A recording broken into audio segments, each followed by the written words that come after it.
Hello friends, this is Pooja and welcome to Smart Prep TET classes. Hope so आप लोग अच्छे होंगे और आपकी सीटेट की तैयारी भी अच्छी चल रही होगी। तो इस सेशन में हम डिस्कस करेंगे ईवीएस के यानी पर्यावरण अध्ययन के कुछ इम्पॉर्टेंट क्वेश्चंस को। इससे पहले के फर्स्ट पार्ट में हम कुछ 15 क्वेश्चन को डिस्कस कर चुके हैं, यानी ये क्वेश्चन आंसर डिस्कशन सीरीज़ का सेकेंड पार्ट है। इससे पहले के फर्स्ट पार्ट में हम 15 क्वेश्चन को डिस्कस कर चुके हैं। तो चलिए शुरुआत करते हैं आज के सेशन की। आज के सेशन का फर्स्ट क्वेश्चन है, निम्नलिखित में से कौन अंतर्राष्ट्रीय ख्याति प्राप्त वेट लिफ्टर हैं, यानी इनमें से कौन है जो कि एक इंटरनेशनल वेट लिफ्टर हैं। फर्स्ट है सुनीता विलियम्स, सेकेंड है बछेंद्री पाल, थर्ड है सूर्यमणि, फोर्थ है कर्दम मल्लेश्वरी। तो जब हम सुनीता विलियम्स की बात करते हैं तो एक एस्ट्रोनॉट है यानी अंतरिक्ष यात्री हैं, और बछेंद्री पाल एवरेस्ट पर चढ़ने वाली प्रथम भारतीय महिला हैं ये। इस प्रकार इसका सही आंसर होता है ऑप्शन नंबर 4 कर्दम मल्लेश्वरी, यानी कर्दम मल्लेश्वरी एक अंतर्राष्ट्रीय ख्याति प्राप्त वेट लिफ्टर हैं जो विभिन्न प्रकार की प्रतियोगिताओं में भारत का प्रतिनिधित्व कर चुकी हैं और भारत के लिए मेडल भी जीत चुकी हैं। नेक्स्ट क्वेश्चन है, निम्नलिखित में से कौन सा नेक्स्ट क्वेश्चन देख लेते हैं। निम्नलिखित में से कौन सा पर्यावरण अध्ययन पाठ्यक्रम की सुझावित प्रकरणों का उप प्रकरण है। फर्स्ट है परिवार और मित्र, सेकंड है भोजन, थर्ड है जानवर, फोर्थ है हम चीज़ें कैसे बनाते हैं। तो जब हम ईवीएस की बात करते हैं तो ईवीएस में मेनली 6 थीम होती हैं और कुछ थीमों की उनकी सब थीम भी हैं। तो इसमें पूछा गया है कि कौन सी सब थीम है, यानी कौन सी मेन थीम ना होकर ईवीएस की सब थीम है। तो सब थीम की बात करें तो सब थीम होगा जानवर, यानी जो जानवर है वो सब थीम है किसका, फैमिली और फ्रेंड का सब थीम है जानवर। जब हम 6 थीम की बात करते हैं तो ईवीएस में 6 थीम होती हैं।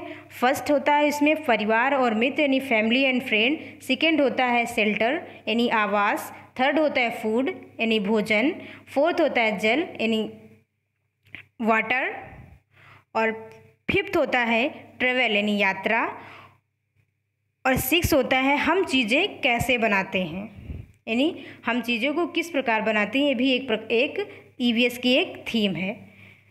तो इस प्रकार इसका सही आंसर होगा ऑप्शन नंबर 3 जानवर एक सब थीम है ईवीएस की। नेक्स्ट क्वेश्चन देख लेते हैं, बच्चों को पर्यावरण अध्ययन को सीखने के लिए खोजने के द्वारा पर्याप्त समय दिया गया है। यह इंगित करता है कि फर्स्ट पर्यावरण अध्ययन याद करके सीखा जाता है, सेकंड है पर्यावरण अध्ययन सूचनाओं के द्वारा सीखा जाता है, थर्ड है पर्यावरण अध्ययन बाल केंद्रित है, फोर्थ है पर्यावरण अध्ययन शिक्षक केंद्रित है। तो बच्चों को सीखने के लिए और खोजने के लिए पर्याप्त समय दिया जाता है। इससे यह ज्ञात होता है कि पर्यावरण अध्ययन जो है वो बाल केंद्रित है और करके सीखने पर बल दिया जाता है इसमें, न कि याद करने पर। और सूचना प्रदान करना भी इसका मुख्य उद्देश्य नहीं है, क्योंकि सूचना ज्ञान नहीं होता, यानी सूचना प्रदान करना ही शिक्षण नहीं है, सूचना प्रदान कर देना ही ज्ञान नहीं होता है। तो इस प्रकार इसका आंसर होगा ऑप्शन नंबर 3 पर्यावरण अध्ययन बाल केंद्रित है, यानी बच्चों को सीखने के लिए और खोजने के लिए पर्याप्त समय दिया जा रहा है। इसका तात्पर्य यह है कि पर्यावरण अध्ययन बाल केंद्रित है।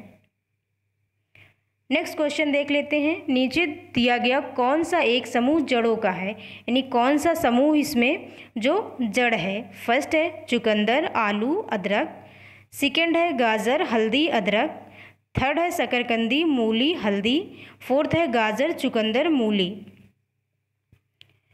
तो इसमें हम ऑप्शन को देखते हैं तो इसका सही आंसर होगा ऑप्शन नंबर 4 गाजर चुकंदर मूली, क्योंकि चुकंदर तो जड़ है, लेकिन जब हम आलू की बात करते हैं तो ये एक प्रकार का तना है, जब ये जड़ नहीं है। तो इस प्रकार ये ऑप्शन गलत हो जाता है, और ये ऑप्शन भी गलत है क्योंकि इसमें तीनों जड़ नहीं हैं, और इसमें भी ये ऑप्शन गलत है क्योंकि हल्दी एक प्रकार का जड़ यानी हल्दी जड़ नहीं है। तो इसका सही आंसर होगा गाजर, चुकंदर, मूली, यानी गाजर, चुकंदर और मूली तीनों जड़ हैं। नेक्स्ट क्वेश्चन देख लेते हैं। नेफेंथीज यानी घटपर्डी पीचर प्लांट, वह कौन सा पौधा जो शिकार करता है, यानी नेफेंथीज वह पौधा है जो शिकार करता है के विषय में नीचे दिए गए कथनों पर विचार कीजिए। यानी नेफेंथीज एक शिकार करने वाला पौधा है और उसके बारे में कुछ कथन दिए गए हैं जिन पर विचार करना है और बताना है कि कौन सा कथन सही है। तो फर्स्ट है, यह पौधा ऑस्ट्रेलिया, इंडोनेशिया और मेघालय, भारत के मेघालय में पाया जाता है। तो ये ऑप्शन बिल्कुल करेक्ट है क्योंकि ऑस्ट्रेलिया, इंडोनेशिया और मेघालय में पाया जाता है। सेकेंड है, इसका आकार घड़े जैसा होता है और इसका मुंह एक पत्ते से ढका होता है। ये ऑप्शन भी सही है क्योंकि इसका आकार घड़े जैसा होता है, इसलिए इसको घटपर्डी बोलते हैं या फिर पीचर प्लांट बोलते हैं। सी ऑप्शन है, यह केवल छोटे कीड़े मकोड़ों को फंसाकर उनका शिकार करता है। तो ये ऑप्शन गलत हो जाता है क्योंकि ये केवल छोटे कीड़े मकोड़ों को फंसाकर ही उनका शिकार नहीं करता, बल्कि ये चूहे जैसे जीवों को भी अपना शिकार बनाता है। डी ऑप्शन है, यह छोटे कीड़े मकोड़ों को खींचने के लिए मोहक आवाज़ निकालता है जो इसमें फंस जाते हैं और बाहर नहीं निकल पाते। ये ऑप्शन भी गलत है क्योंकि ये कीड़े मकोड़ों को आकर्षित करने के लिए मोहक आवाज़ नहीं निकालता, बल्कि इससे एक स्मेल निकलती है जो कीड़े मकोड़ों को इसकी ओर आकर्षित करती है।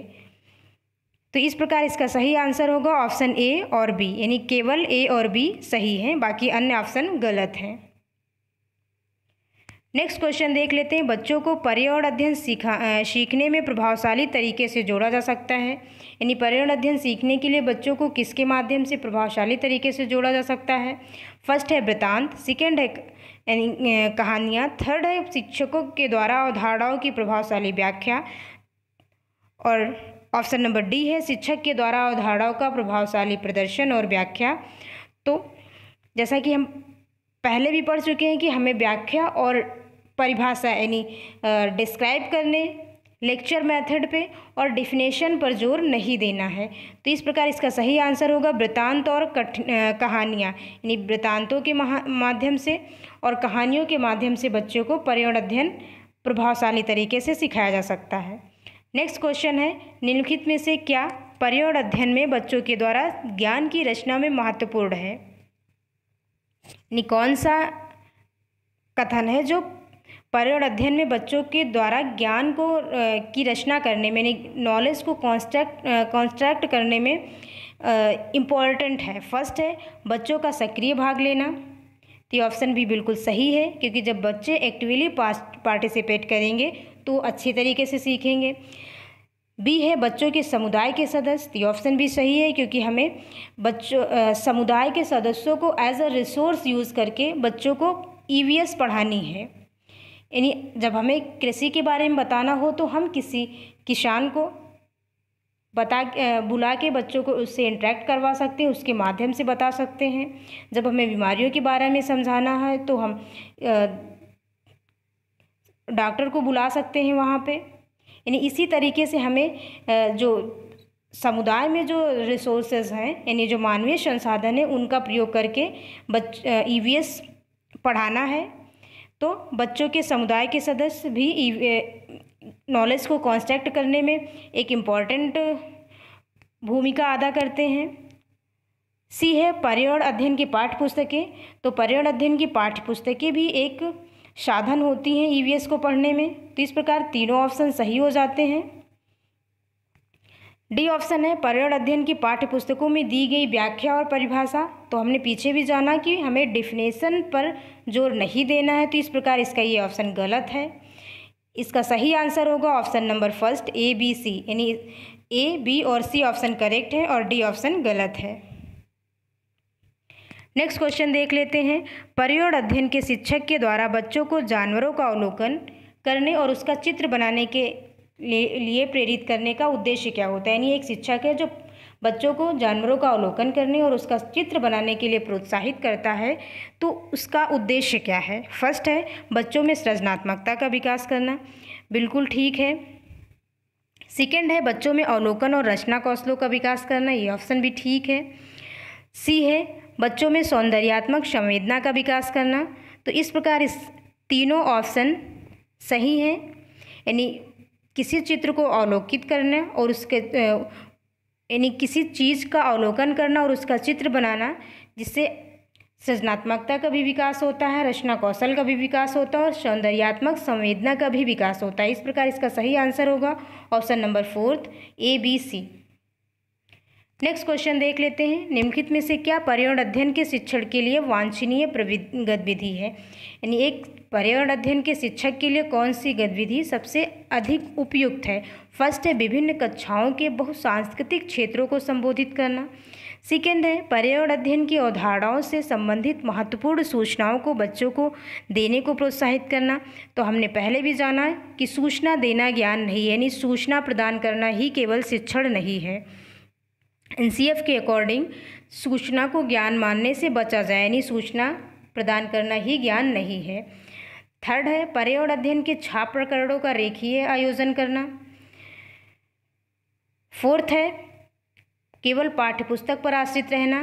तो ये भी नहीं है, पाठ्यपुस्तक साध्य ना होकर एक साधन होती हैं और हमें जो 6 थीम है उनका रेखीय आयोजन ना करते हुए उनको इंटरकनेक्टेड करते हुए, यानी अंतः संबंधित करते हुए एक दूसरे को पढ़ाना है, ना कि उनका रेखीय आयोजन करना है। तो इस प्रकार तीनों ऑप्शन गलत हो जाते हैं। तो इसका सही ऑप्शन होगा विभिन्न कक्षाओं के बहुसांस्कृतिक क्षेत्रों को संबोधित करना, यानी मल्टी कल्चरल डायमेंशन जो है उनको संबोधित करना, यानी कक्षा में उपलब्ध विविधता को महत्व देना और उसे प्रोत्साहित करना।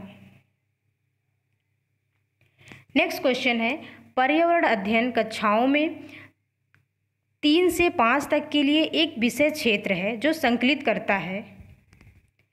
फर्स्ट है विज्ञान की अवधारणा और मुद्दे को, पर्यावरण शिक्षा सामाजिक अध्ययन और विज्ञान की अवधारणा और मुद्दे को, विज्ञान और सामाजिक विज्ञान की अवधारणा और मुद्दों को।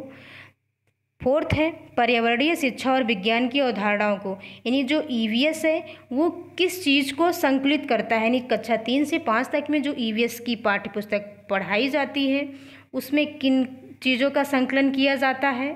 तो इसका सही आंसर होगा पर्यावरण शिक्षा का, सामाजिक अध्ययन का और विज्ञान की अवधारणाओं एवं मुद्दों का। क्योंकि प्राथमिक स्तर के जो बच्चे होते हैं वो किसी भी चीज़ों को संपूर्ण रूप से देखते हैं, यानी होल में देखते हैं, ना कि उसको पार्ट में डिवाइड करके देखते हैं। वो किसी भी चीज़ को अपने परिवेश के मुताबिक देखेंगे, ना कि इस प्रकार देखेंगे कि ये हिस्ट्री है, ये ज्योग्राफी है, ये सिविक्स है, या फिर ये इकोनॉमिक्स है, या ये साइंस है, बल्कि वो उसे एक संपूर्ण रूप से देखते हैं। तो इसलिए कक्षा 3 से 5 तक में विषय को विभाजित ना करके एकीकृत रूप में पर्यावरण अध्ययन के रूप में पढ़ाया जाता है, जिसमें पर्यावरण शिक्षा भी होती है, सामाजिक अध्ययन के विषय भी होते हैं और विज्ञान की अवधारणाएं भी इसी में संकलित होती हैं। तो इसका सही आंसर होगा ऑप्शन नंबर 2। नेक्स्ट क्वेश्चन देख लेते हैं।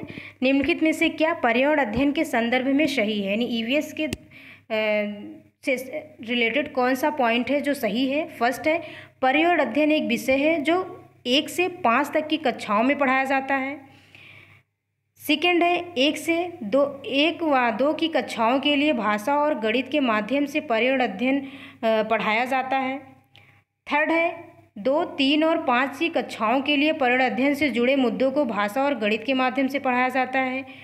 फोर्थ है 1 और 2 तक की कक्षाओं के लिए पर्यावरण अध्ययन से जुड़े मुद्दे विज्ञान और सामाजिक विज्ञान के माध्यम से पढ़ाए जाते हैं। तो हमने जाना कि कक्षा 1 और 2 में केवल भाषा गणित मेन सब्जेक्ट होता है, यहाँ पे विज्ञान और सामाजिक विज्ञान नहीं पढ़ाया जाता है। तो ये ऑप्शन तो गलत हो जाता है। कक्षा 2, 3 और 5 की कक्षाओं के लिए पर्यावरण अध्ययन के जुड़े मुद्दे को भाषा और गणित के माध्यम से पढ़ाया जाता है। ये ऑप्शन भी गलत है, क्योंकि कक्षा 3 और 5 में पर्यावरण अध्ययन की एक अलग सी पुस्तक लगती है। ऑप्शन नंबर सेकेंड है 1 और 2 में कक्षाओं के लिए भाषा और गणित के माध्यम से पर्यावरण अध्ययन को पढ़ाया जाता है। ये ऑप्शन सही है, क्योंकि जब हम कक्षा 1 और 2 की बात करते हैं जहाँ पे केवल भाषा और गणित की पुस्तकें लगती हैं, न कि पर्यावरण अध्ययन की। पर्यावरण अध्ययन की शुरुआत कक्षा 3 से होती है। तो कक्षा 1 और 2 में पर्यावरण अध्ययन को भाषा और गणित के माध्यम से सिखाया जाता है। तो इस प्रकार इसका सही आंसर ऑप्शन नंबर 2 है। नेक्स्ट क्वेश्चन देख लेते हैं। NCF 2005 के अनुसार निम्नलिखित में से क्या प्राथमिक स्तर पर पर्यावरण अध्ययन शिक्षण का उद्देश्य नहीं होना चाहिए, यानी पर्यावरण शिक्षण का कौन सा उद्देश्य नहीं है। फर्स्ट है विशेषता प्राकृतिक पर्यावरण के प्रति बच्चे की जिज्ञासा एवं सृजनात्मकता को बढ़ावा देना, ये ऑप्शन सही है। सेकेंड है अवलोकन, वर्गीकरण और निष्कर्ष निकालने आदि प्रक्रियाओं के माध्यम से बुनियादी संज्ञानात्मक और गत्यात्मक कौशल प्राप्त करने के लिए खोजबीन से जुड़ी और हाथों से करने वाले कार्यों में बच्चों को संलग्न करना, ये ऑप्शन भी सही है, क्योंकि NCF में लर्निंग बाय डूइंग पर बल दिया गया है, यानी लर्निंग बाय डूइंग को प्रमोट किया गया है, जिसमें स्टूडेंट अपने नॉलेज को खुद ही कंस्ट्रक्ट करते हैं। थर्ड है प्राकृतिक, सांस्कृतिक, सामाजिक पर्यावरण के बीच संबंधों को पहचानने और समझने में बच्चों को प्रशिक्षित करना, ये ऑप्शन भी सही है। तो इस प्रकार इसका सही आंसर हो जाता है ऑप्शन नंबर 4, पर्यावरणीय समझ के द्वारा बच्चों में सटीक संख्यात्मक कौशल का विकास करना, ये इसका उद्देश्य नहीं होता है, यानी संख्यात्मक कौशलों का विकास करना पर्यावरण अध्ययन का उद्देश्य नहीं होता है NCF के अकॉर्डिंग। नेक्स्ट क्वेश्चन देख लेते हैं। तमिलनाडु के निकटवर्ती राज्य कौन से हैं, यानी तमिलनाडु के पड़ोसी राज्य, जो राज्य तमिलनाडु से जुड़े हुए हैं कौन से राज्य हैं। फर्स्ट है आंध्र प्रदेश, उड़ीसा, कर्नाटक। तो उड़ीसा तमिलनाडु का निकटवर्ती राज्य नहीं है। सेकेंड है केरल, आंध्र प्रदेश, महाराष्ट्र। महाराष्ट्र भी तमिलनाडु का निकटवर्ती राज्य नहीं है, इस प्रकार ये दोनों ऑप्शन गलत हो जाते हैं। थर्ड देख लेते हैं कर्नाटक, छत्तीसगढ़, केरल। तो छत्तीसगढ़ भी इसका निकटवर्ती राज्य नहीं है, मतलब तमिलनाडु से जुड़ा हुआ नहीं है। तो इस प्रकार इसका सही आंसर ऑप्शन नंबर 4 हो जाता है, आंध्र प्रदेश, केरल और कर्नाटक। नेक्स्ट क्वेश्चन देख लेते हैं। भारत की आज़ादी से पहले महात्मा गांधी ने जिस दांडी के समुद्र तट तक अपनी प्रसिद्ध यात्रा की थी वह भारत के नीचे दिए गए किस राज्य में स्थित है, यानी दांडी नामक जो स्थान है, समुद्र तट है, जहाँ तक गांधी जी ने यात्रा की थी, यानी दांडी मार्च किया था, वह भारत के किस राज्य में स्थित है। फर्स्ट है आंध्र प्रदेश, सेकेंड है कर्नाटक, थर्ड है महाराष्ट्र, फोर्थ है गुजरात। तो वो भारत के गुजरात राज्य में स्थित है, यानी वर्तमान में वो दांडी गुजरात राज्य में स्थित है। नेक्स्ट क्वेश्चन है चिराओ नाच कहाँ के लोग करते हैं। फर्स्ट है झारखंड, सेकेंड है मिजोरम, थर्ड है मणिपुर, फोर्थ है मेघालय। तो जब हम चिराओ नृत्य की बात करते हैं तो ये मिजोरम में किया जाता है। आज के सीरीज़ में बस इतना ही गाइस। Thanks for watching. अगर आपको वीडियो पसंद आया हो तो लाइक करें, शेयर करें अपने उन फ्रेंड्स को जो सीटेट की तैयारी कर रहे हों, और इस चैनल को सब्सक्राइब करें ताकि न्यू वीडियो का नोटिफिकेशन आप तक आसानी से पहुंच सके। Thank you, keep supporting.